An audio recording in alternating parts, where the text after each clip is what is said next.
हजरत हाशिम रज़ी अल्लाह ताला अन्हु का उनका नाम तो दूसरा था, बाज़ किताबों में अमर लिखा है,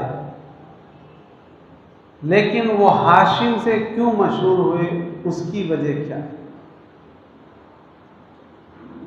उनके ज़माने में अरब के अंदर बहुत बड़ा कहर पड़ गया था, सूखा पड़ गया था, बारिशें नहीं हो रही थी, अनाज जो थोड़ा बहुत वहाँ पैदा होता था वो भी फसल खत्म हो गई थी, लोगों को फाके की नौबत थी। ऐसे आलम में हजरत हाशिम ने मुल्के शाम का सफ़र किया और कई सौ ऊँटों पर वहाँ से रोटियां बनवा करके लाए और फिर ऊँटों को ज़बा किया, सालन बनवाया और सारे शहर वालों के दान किया कई कई दिनों तक। यहाँ तक के इतने सखी थे वो कि पहाड़ों पर परिंदों को भी दाना डाला करते थे, और एक आध दिन का काम नहीं था, मुसलसल ये काम था। हाशिम का माने होते हैं रोटी को चूरा करने वाला, रोटी को चूरा करने वाला। तो चूंकि आपने रोटियां ला करके सालन में शरीर की सूरत में टुकड़े टुकड़े करके तमाम खाने वालों को पेश किया था, इस वजह से उनका नाम हाशिम पड़ा और उसी नाम से मशहूर हो गया। उनके ज़माने में एक कबीह रस्म और थी कि अगर ख़ानदान का कोई फर्द गरीब होता तो ये रस्म पहले से चली आ रही थी, तो वो ना किसी से कुछ सवाल करता और ना उसकी मदद करने की कोई जहमत करता। यहाँ तक कि जब उसको फाके की नौबत आ जाती तो वो अपने बाल बच्चों को लेकर के सहरा में चला जाता और वहीं तड़प तड़प करके जान दे देता। ये हालात थे दूसरे दूसरे कबीलों में। जो कबीले कुरैश था उसके अंदर तो सरकार दो आलम सल्लल्लाहु अलैहि वसल्लम के नूर की बरकतों से बहुत सारी अच्छाइयाँ थी। यह और बात है कि अमर बिन लुहै के बाद में लोग मुशरिक बहुत सारे हो गए थे, अक्सर लोग, लेकिन इस ख़ानदान में बड़ी अच्छाई थी। तो हज़रत हाशिम ने जब ये देखा कि कई सालों से ये रस्म चली आ रही है अरबों में, तो आपने सारे अरबों को इकट्ठा किया और उन्हें इस रस्म कबीह से बाज आने को कहा कि ऐ लोगों, अगर तुम अपने ख़ानदान को यूं ही मरने के लिए छोड़ दिया करोगे तो इस तरीके से तुम्हारी नस्लों के अंदर इजाफा नहीं होगा। तुम्हारे लिए ज़रूरी है कि तुम अपने माल में अपने गरीब भाइयों को शरीक। आप देखिए कि ये हुक्म, ये उनका मशवरा, उनका आइडिया इस्लाम के हुक्म के कितना मुताबिक है।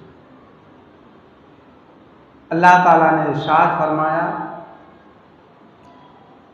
ऐ ईमान वालों, तुम ज़कात अदा करो, ज़कात अदा करो।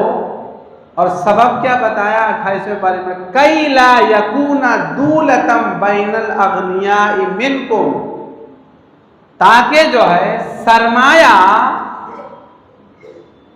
मालदारों में ही सिमट करके ना रह जाए, बल्कि सरमाया सबके पास चला जाए। अब आप सोचिए, अगर एक आदमी 1 करोड़ का मालिक है, 2.5% अल्लाह ने हुक्म दिया, अब अगर वो 2.5% नहीं निकालेगा तो उसके पास पूरा का पूरा रहेगा, और अगर वो 2.5% यानी 2.5 लाख रुपया निकाल देगा, अगर 2 या 3 ज़रूरतमंदों को जो बहुत मोहताज हों उनको 2.5 लाख रुपया दे दे तो अच्छे खासे हालात में हो जाए। तो सरमाया अल्लाह के हुक्म के मुताबिक बंट रहा है, और जब ज़कात लोग अदा नहीं करेंगे तो सरमाया सिमट जाएगा। जो मालदार होगा वो मालदार होते चला जाएगा, जो गरीब रहेगा वो गरीब होता चला जाएगा। तो हज़रत हाशिम ने लोगों को इस बात पर उकसाया कि ऐ लोगों, अपने सरमाए में अपने गरीब भाइयों को शरीक करो। यह और बात है कि अरबों के अंदर कुछ रस्में कबीह थीं, लेकिन कुछ उनके अफ़आल ऐसे अच्छे थे जिसकी दुनिया में नज़ीर नहीं मिलती। वफा और मेहमान नवाजी, सखावत, बहादुरी, ये इन हजरात का, अरबों का ऐसा वस्फ था जो दुनिया में नहीं। अरबों की सखावत के बारे में मशहूर है कि एक कबीले में एक शख्स इब्ने अनका नाम का था, बहुत गरीब था, गुर्बत से परेशान था। एक दिन अपने घर के पास बैठा था तो उसी के कबीले का एक नौजवान गुजरा जो कहीं जा रहा था। तो कहा, इब्ने अनका क्या बात है, बड़े परेशान दिखाई दे रहे।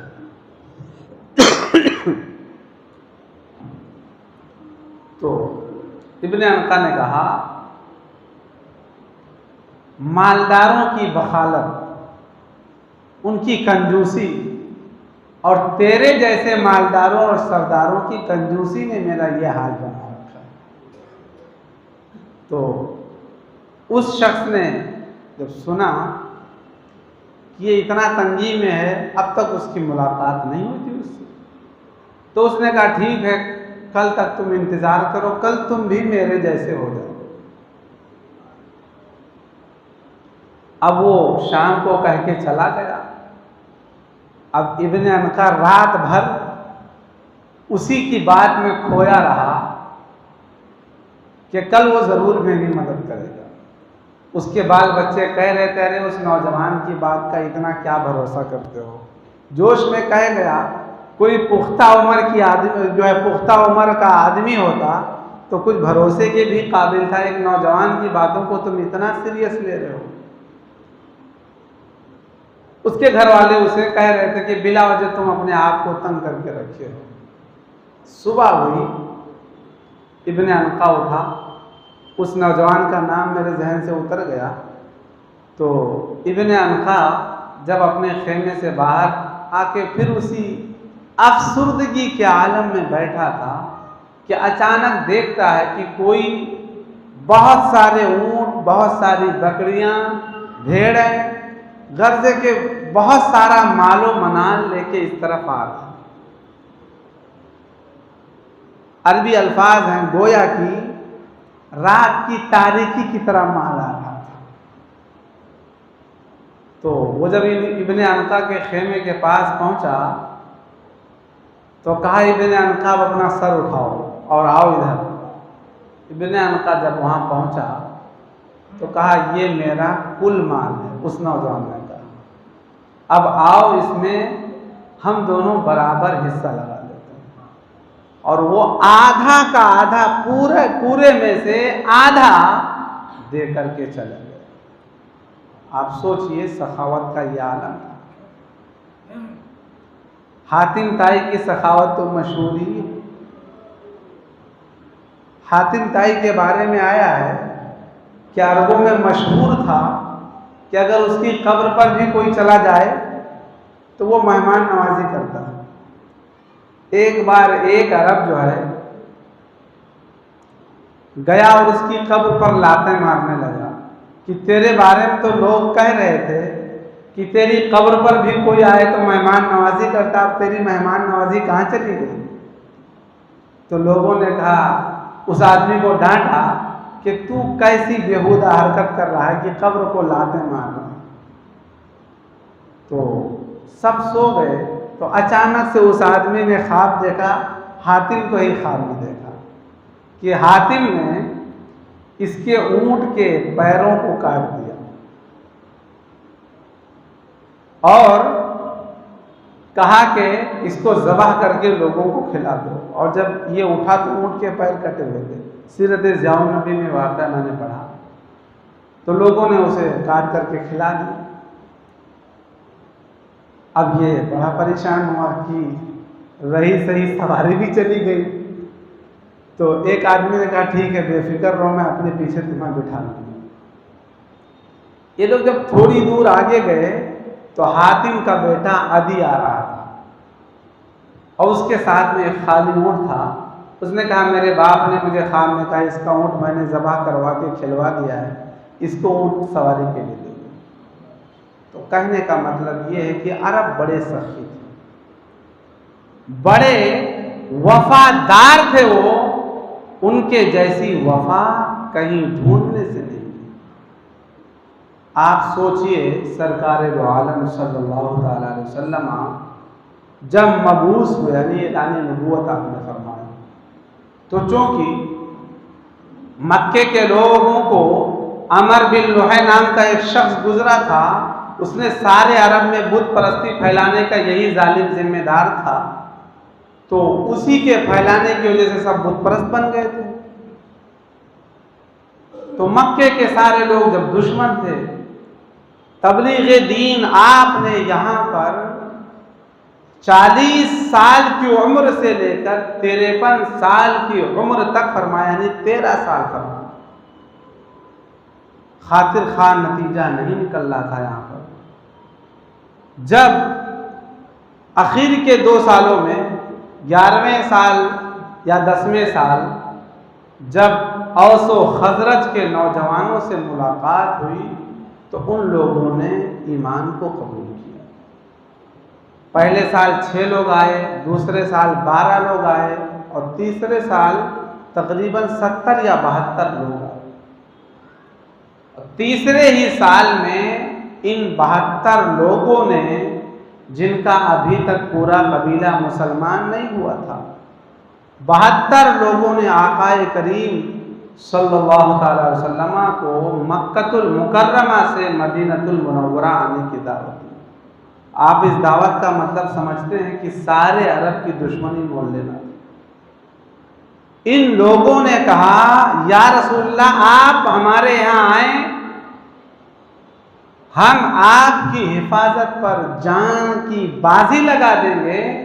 जब तक हमारे जिस्मों में जान रहेगी तब तक आपकी ज़ात तक कोई नहीं पहुंच सके।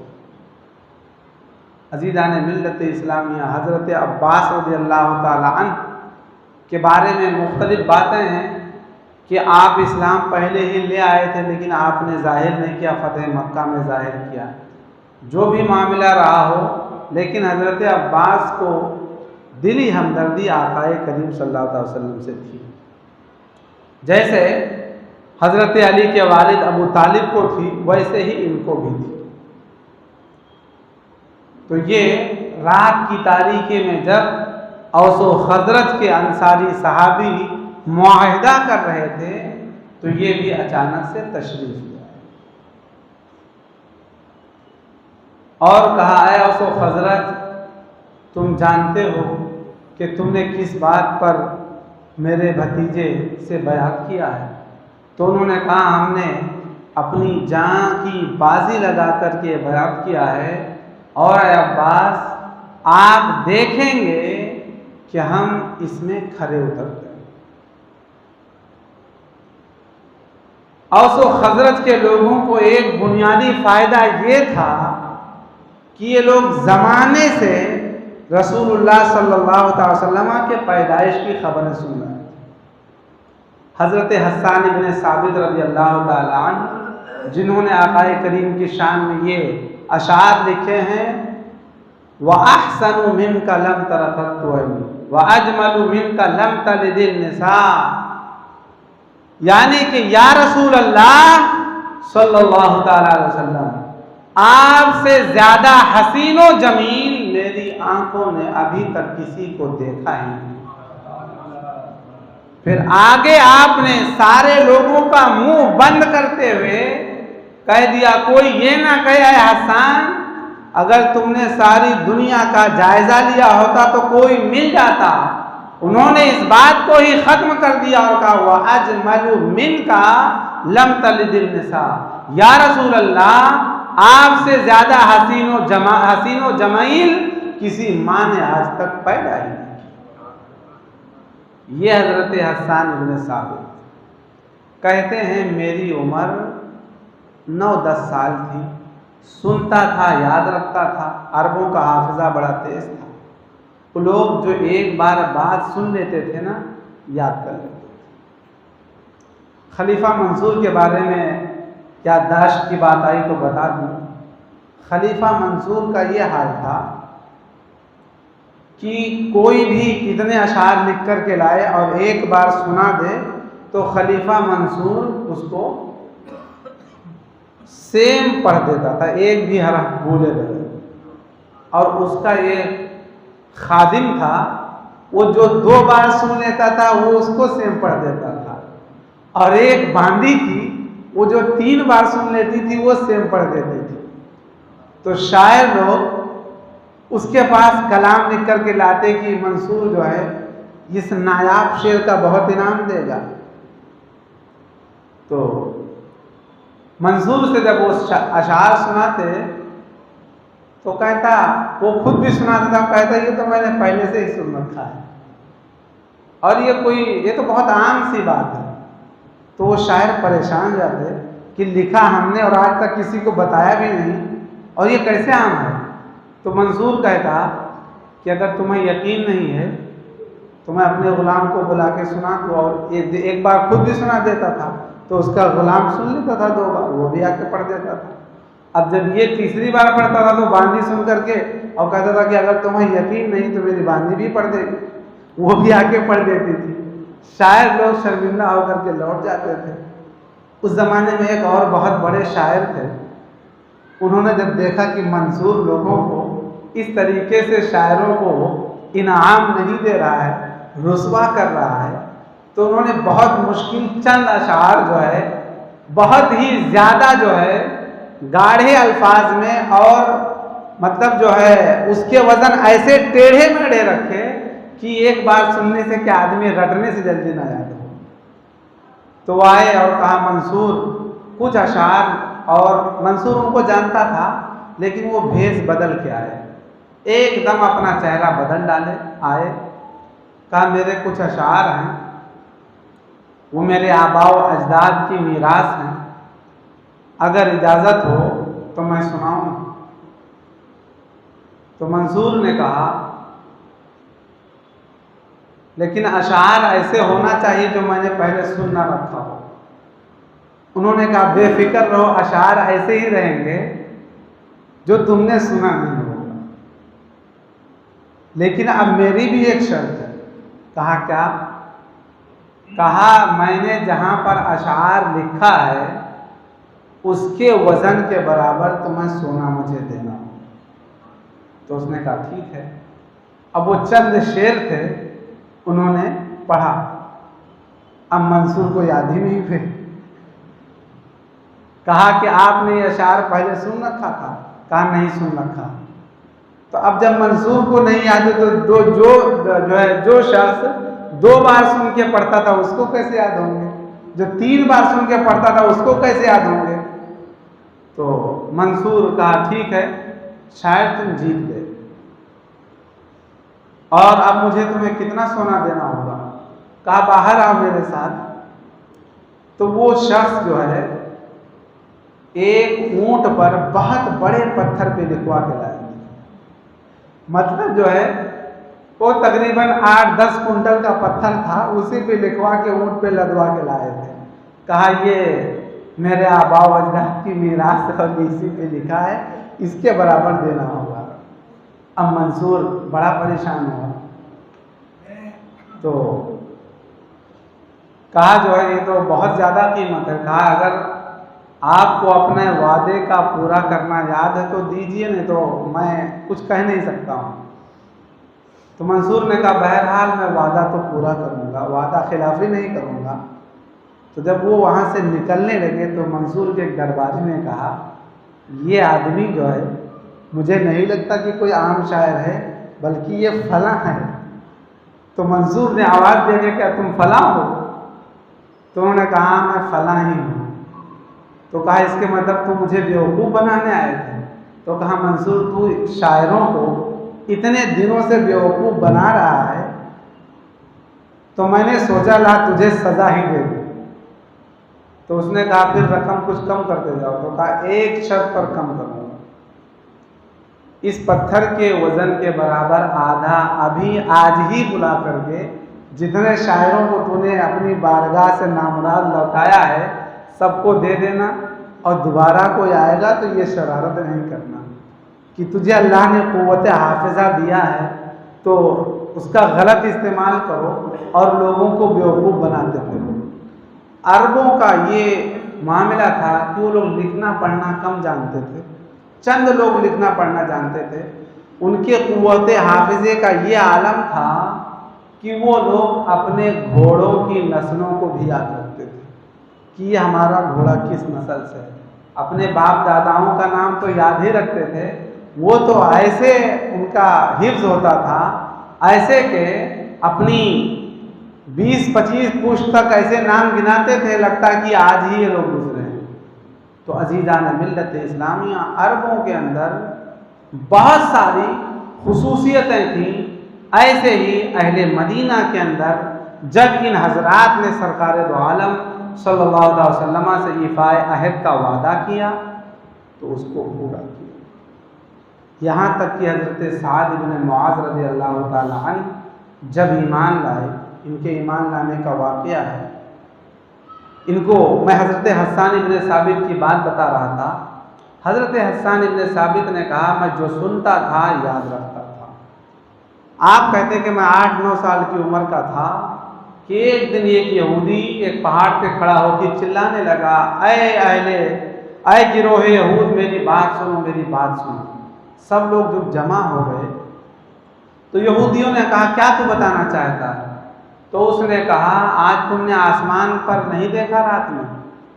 तो लोगों ने कहा हमने ध्यान नहीं दिया। उसने कहा मैंने तवज्जो दिया था, हमारी किताबों में और हज़रत मूसा अलैहिस्सलाम ने जो आखिरी नबी के पैदा होने की निशानी जिस सितारे को करार दिया था, आज रात मैंने देखा कि वो सितारा आसमान पर तुल हो चुका था। जिसका मतलब ये है कि अल्लाह ताला ने अपने आखिरी नबी हज़रत अहमद और मोहम्मद सल्लल्लाहु अलैहि वसल्लम को पैदा कर दिया। हज़रत हस्सान कहते हैं कि मैंने इस बात को याद रखा और ठीक 40 सालों के बाद में मैंने मक्के से सुना कि आकाए करीम सल्लल्लाहु अलैहि वसल्लम ने नबूवत का ऐलान फरमाया। तो ये हजरात के ईमान लाने का, जल्द ईमान लाने का बड़ा सबब ये यहूदी जालिम ही थे। ये बार बार इनको धमकियां भी देते थे कि तुम लोग बुत परस्त हो, मुशरिक हो, जब आखिरी नबी का ज़ुहूर होगा तो हम उन पर ईमान लाएंगे और तुम सबको कत्ल करेंगे। तो ये लोग जब पहली बार आकाए करीम से मुलाकात किए तो आकाए करीम ने दावत पेश किया। तो 6 लोग थे, 6 ने एक दूसरे को इशारा किया कि ये तो वही हैं जिनके बारे में यहूदी कहते थे, तो लाओ जिस काम के सिलसिले में आए हैं उससे तो काफ़ी बेहतर ये है कि इनके ऊपर ईमान ले आए। तो वो 6 हजरात ईमान ले आए। फिर दूसरे साल 12 लोग आए, फिर तीसरे साल ज़्यादा लोग आए और उस वक्त वफादारी का अहद किया। फिर एक सहाबी ने कहा या रसूलल्लाह हमने तो अपनी जान पर आपसे बैअत कर लिया, लेकिन इसके सिले में हम लोगों को क्या मिलेगा?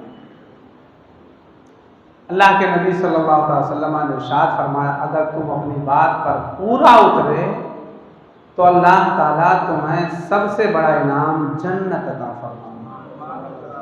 उन सहाबा ने कहा या रसूलल्लाह फिर तो जान जन्नत के मुकाबले में कोई बड़ी कीमत नहीं। और हज़रत साद इब्न मुआज़ रज़ियल्लाहु ताला अन्हु जब ईमान लाई अपने कौम के सरदार थे। इनकी सरदारी से जो कौम का सरदार हो, जिसकी बात कौम में मानी जाती हो, उसे सीखना चाहिए कि उसे अपने मातहतों को या जो लोग उसकी बात मानते हैं उनको कैसे सीधे रास्ते पर लाना चाहिए। हज़रत साद इब्न मुआज़ रज़ियल्लाहु ताला अन्हु जब हज़रत मुसाब बिन उमैर रज़ियल्लाहु ताला अन्हु को अल्लाह के रसूल ने तबलीग दीन के लिए मदीना तैयबा भेजा, तो ये शुरू में उनके पास नहीं जाते थे कि नहीं, मुझे नई बातें सुनने की कोई ज़रूरत नहीं। तो एक दिन जो एक शख्स इस्लाम कबूल कर चुके थे, इन्हीं के कबीले के थे, इनको बहाने से भेजा। इनसे आकर के कहा, अरे साद, तुमने सुना है तुम्हारे खाला का लड़का फला वो बाग में बैठा है, और मैंने तुम्हारे फला दुश्मन को सुना कि वो उसके ऊपर हमला करने वाला। ये फौरन नेज़ा उठाए कि जाओ, नहीं तो कहीं उसके ऊपर अचानक हमला ही ना कर दे वो। तो ये जब बाग में गए तो वहाँ पर कोई नहीं था, ना इनके खाला का लड़का ना वो आदमी। हज़रत मुसाब बिन उमैर निकले तो हज़रत साद खुद कहते हैं कि मैं समझ गया कि उसने मुझे इनकी बात सुनने के लिए भेजा है, बहाने से। तो हज़रत मुसाब बिन उमैर ने कहा, थोड़ी देर बैठ जाओ, हमारी बात सुन लो। तो उन्होंने कहा, नहीं, मैं आपकी बात सुनना नहीं चाहता। तो हज़रत मुसाब ने कहा, ठीक है, अगर आपको मेरी बातें पसंद आएंगी तो सुनना, और अगर आपको मेरी बातें पसंद नहीं आएंगी तो मैं खामोश हो जाऊंगा।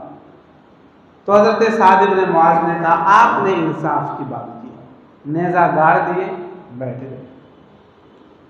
हज़रत मुसाब बिन उमैर रज़ियल्लाहु ताला अन्हु ने जब उनके सामने तबलीग दीन पेश किया, कलिमा इस्लाम, अहकाम इस्लाम बताया, तो इनके दिल में फ़ौरन आ गया कि ये बातें सच्ची है, और तुरंत ही कलिमा पढ़ करके मुसलमान हो।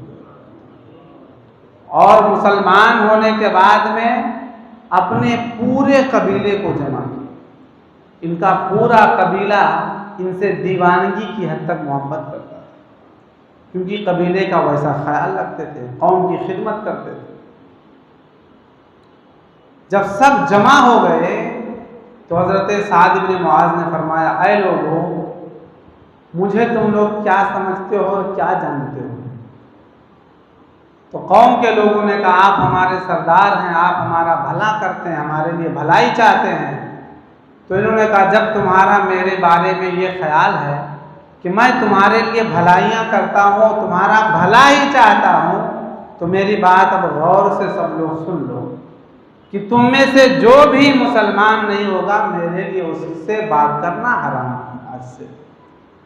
इनका इतना कहना था कि सारे मर्द और औरत यके बाद दीगरे उसी वक्त कलिमा पढ़ करके मुसलमान।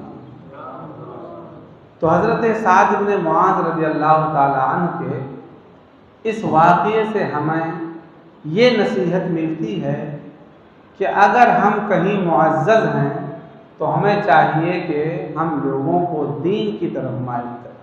अगर लोग हमारी बात मानते हैं तो उन्हें दीन की बात हम सिखाने की कोशिश करें।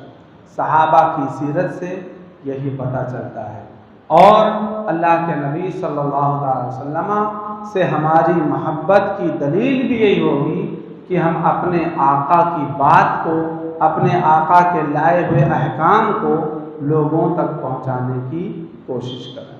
तो अज़ीज़ान मिल्लत इस्लामिया, वैसे ही नहीं, अरबों में अल्लाह ताला ने अपने आखिरी रसूल को पैदा फरमाया। उनके कुछ अच्छे भी औसाफ थे, वादा वफा करना, मेहमान नवाजी करना। यहाँ तो बहुत सारे लोग ऐसे होते हैं बहुत सारे बहुत अच्छे होते हैं कि अगर उनके पास कोई मेहमान पहुँच जाए तो जिसको कहते हैं कि अपना दिल बिछा देना, वैसा करते हैं। जो उनसे बन पड़ता है, अल्लाह की रज़ा जान करके मेहमान नवाजी में कोई कसर नहीं छोड़ते। और जैसे आपने अभी हज़रत हाशिम का सुना कि अपने माल में लोगों को शरीक करो।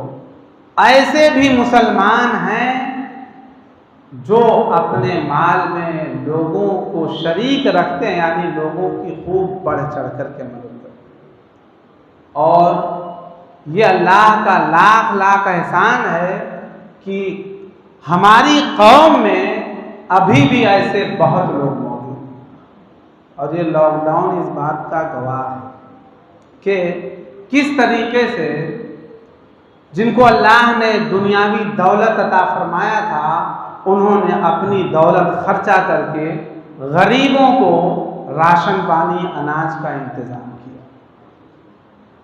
तो अज़ीज़ान मिल्लत इस्लामिया, जो करता है उसके लिए खुशखबरी है, जो नहीं करता है उसे चाहिए कि लोगों को देख करके वो भी करे। आपको पता है, इसीलिए हुक्म है कि ज़कात तुम अलल ऐलान दिया करो, ज़कात अलल ऐलान दिया करो, सदका छुपा करके दिया करो। ज़कात अलल ऐलान देने की वजह ये है, दो वजह है, ख़ास करके दो वजह है। एक ये कि तुम्हारे बारे में लोग बदगुमानी ना करें कि इतना मालदार है और कम वक्त ज़कात ही नहीं निकालता है। एक तो बदगुमानी से लोगों को आप बचाएंगे जब ज़कात निकालेंगे अलल ऐलान तो।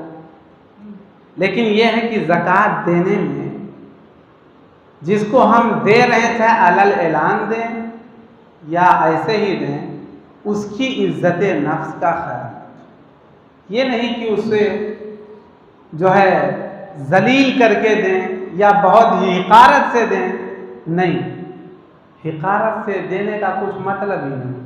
हम उसके ऊपर कोई मेहरबानी नहीं कर रहे हैं, बल्कि हम अपने ऊपर मेहरबानी कर रहे हैं। क्योंकि अगर हम नहीं निकालेंगे तो अल्लाह के हमारी गिरफ्त होगी, तो गोया कि उसके ऊपर नहीं बल्कि हमारे अपने ऊपर ये मेहरबानी।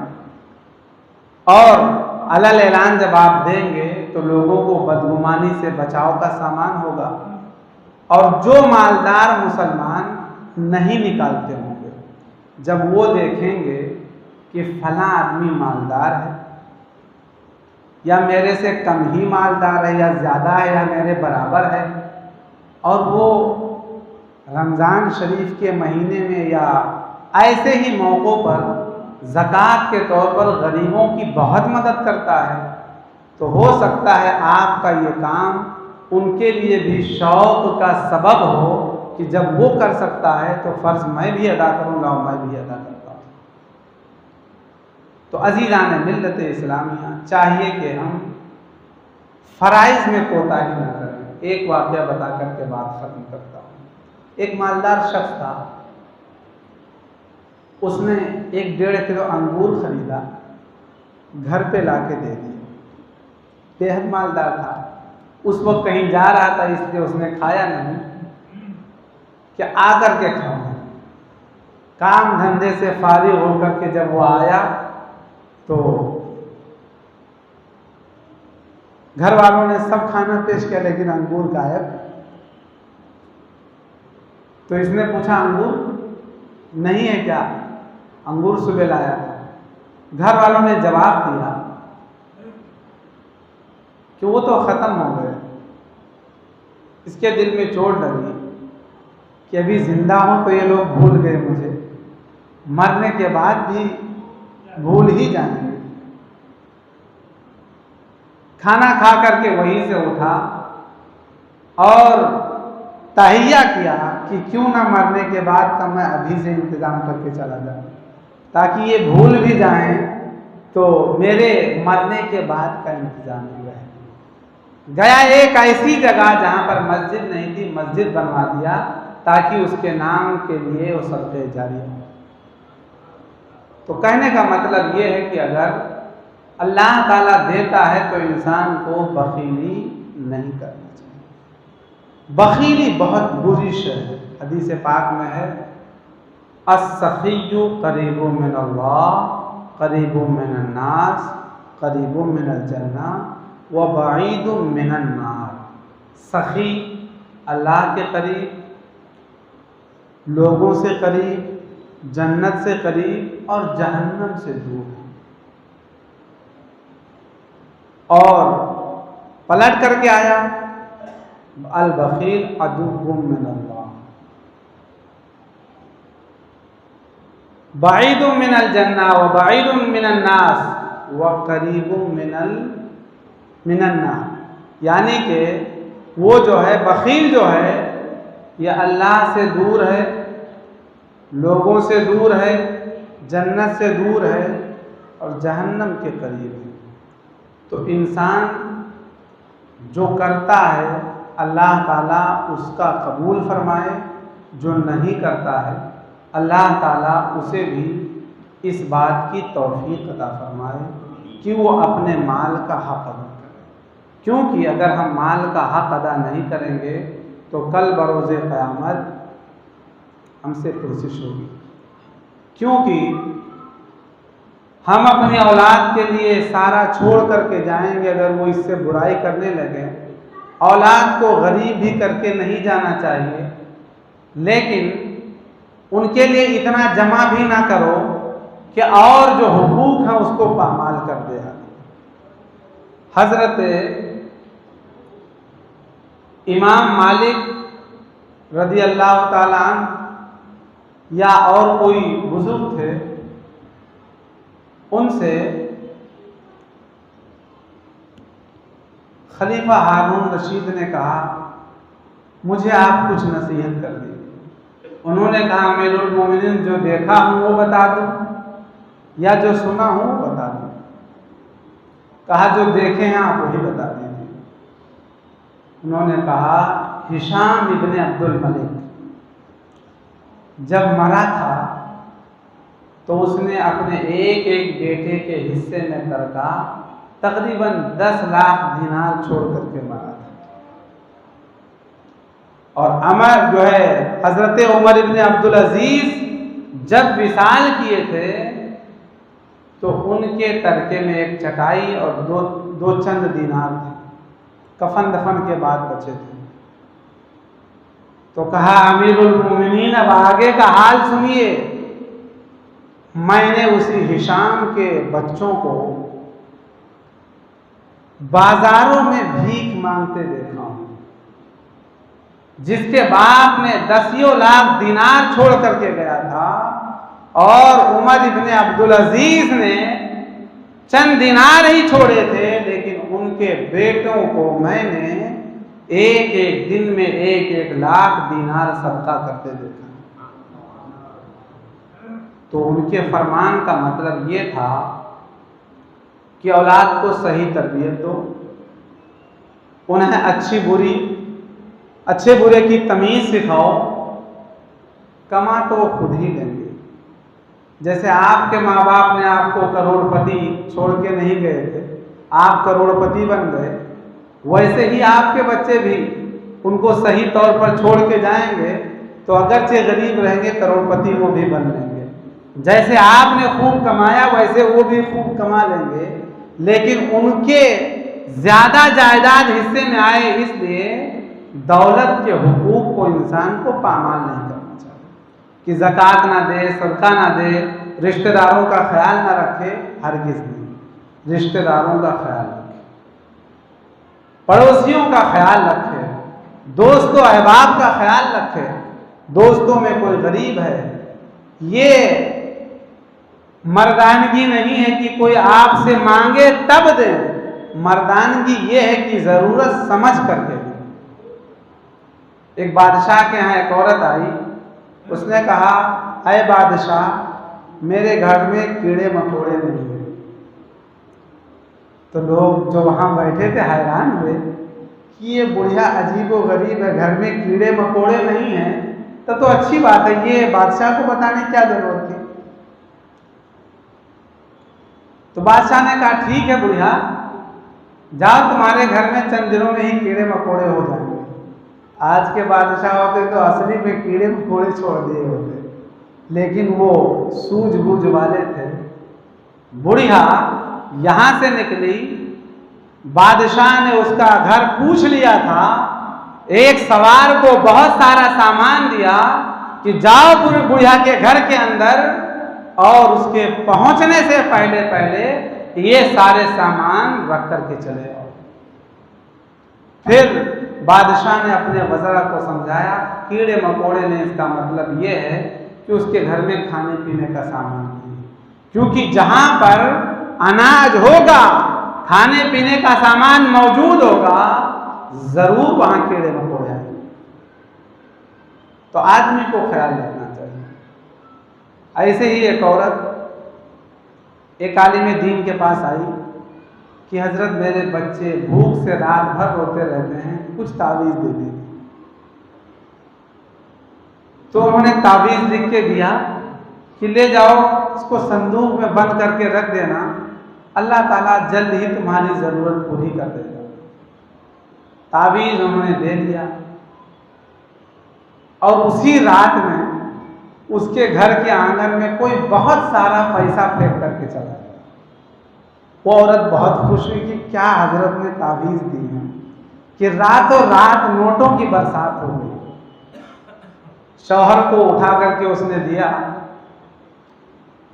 उसने अपना उससे कारोबार चालू किया, कारोबार खूब उसात में हो गया, वसी हो गया। एक दिन दोनों मियाँ बीवी खुशहाली में बैठे थे कि एक वो भी दिन थे कि बच्चे रात भर भूख से बिलक रहे थे और आज अल्लाह ने बेशुमार हम लोगों को नेमतें दे दिया। तो आदमी ने कहा उस आलिम दीन का ये बहुत बड़ा एहसान है कि उन्होंने हम लोगों को दुआ लिख कर दिया।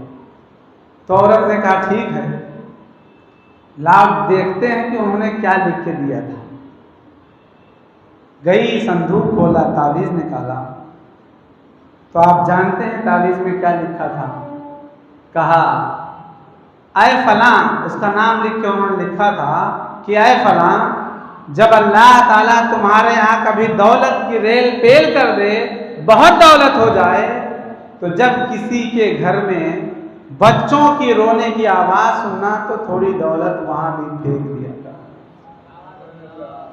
यानी कि वो आलिम दीन को अल्लाह ने दौलत से भी नवाजा था, इल्म के साथ साथ में जब परेशानी देखे तो उसके घर में वो खुद ही फेंक करके आए। तो जिसे भी अल्लाह ने दिया है, आलिम हो, आम आदमी हो, जो भी अल्लाह के रज़ा के लिए ये काम करेगा, सबको आखिरत में हिस्सा मिलेगा। अल्लाह की बारगाह में दुआ है कि अल्लाह ताला हमें इन सब बातों पर अमल की तौफीक अता फरमाए। बिस्मिल्लाहिर्रहमानिर्रहीम। अस्तग़फिरुल्लाह अस्तग़फिरुल्लाह अस्तग़फिरुल्लाह रब्बी मिन कुल्ली ज़ंबिन व अतूबु इलैहि। ला इलाहा इल्लल्लाह, ला इलाहा इल्लल्लाह, ला इलाहा इल्लल्लाह, ला इलाहा इल्लल्लाह, ला इलाहा इल्लल्लाह, ला इलाहा इल्लल्लाह, ला इलाहा इल्लल्लाह, ला इलाहा इल्लल्लाह, ला इलाहा इल्लल्लाह, ला इलाहा इल्लल्लाह, ला इलाहा इल्लल्लाह, ला इलाहा इल्लल्लाह, ला इलाहा इल्लल्लाह, ला इलाहा इल्लल्लाह, ला इलाहा इल्लल्लाह, ला इलाहा इल्लल्लाह, ला इलाहा इल्लल्लाह मुहम्मदुर रसूलुल्लाह सल्लल्लाहु तआला अलैहि वसल्लम। इल्लल्लाहु इल्लल्लाह, इल्लल्लाहु इल्लल्लाह, इल्लल्लाहु इल्लल्लाह, इल्लल्लाहु इल्लल्लाह, इल्लल्लाहु इल्लल्लाह, इल्लल्लाहु इल्लल्लाह, इल्लल्लाहु इल्लल्लाह, इल्लल्लाहु इल्लल्लाह, इल्लल्लाहु इल्लल्लाह, इल्लल्लाहु इल्लल्लाह, इल्लल्लाहु इल्लल्लाह, इल्लल्लाहु इल्लल्लाह, इल्लल्लाहु इल्लल्लाह, इल्लल्लाहु इल्लल्लाह, इल्लल्लाहु इल्लल्लाह, इल्लल्लाहु इल्लल्लाह,